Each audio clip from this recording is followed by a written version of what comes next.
I'm head teacher at Edwards Primary School, and it's a school of 295 pupils with quite a diverse catchment. We've got 54 service pupils, 24 traveller pupils and 15 looked after children within the catchment. In September of last year we came across the Pegs to Paper programme. I was introduced to it by Simon, who is just down the road. He was quite keen to promote it within the school, and we were looking for something as we had a gap with our writing and wanted to improve handwriting. So it seemed a natural progression.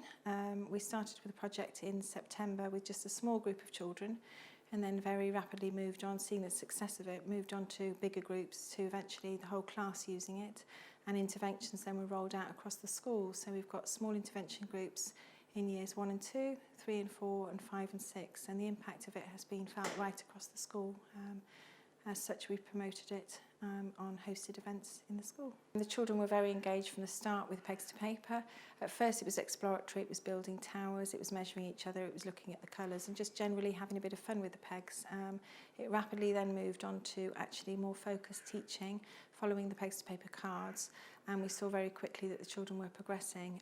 The engagement, particularly of the boys, was distinct, and we saw then the boys starting to move more to the tables where they were writing implements and enjoying that more and having a greater confidence at being writers and believing they were writers. There's been distinct progress from Pegs to Paper into the handwriting. That's evident in the progress in the children's books, which we share at Parents' Evening, but also in pupil progress meetings. One of the particular cases is an SEND pupil, a little boy who is in year 1. His progress was over a month, and it was really evident in the book, and he was so incredibly proud of himself. The progress was distinct in the letter formation, but also in the quantity of his writing and the ability to write for longer periods of time. The plan for Pegs to Paper in the future for the next year is we want to build on the successes of this year. We've already incorporated in term 6 some training for the whole of the TAs, and they've come to a hosted event as well to listen to Dr. Angela Webb, because clearly understanding the theory behind it is absolutely key. What we're doing next year is we are using it in the whole of early years. We're also using it in our transition between early years and year 1, and as such the early years teacher is becoming a year 1 teacher to take it up with her.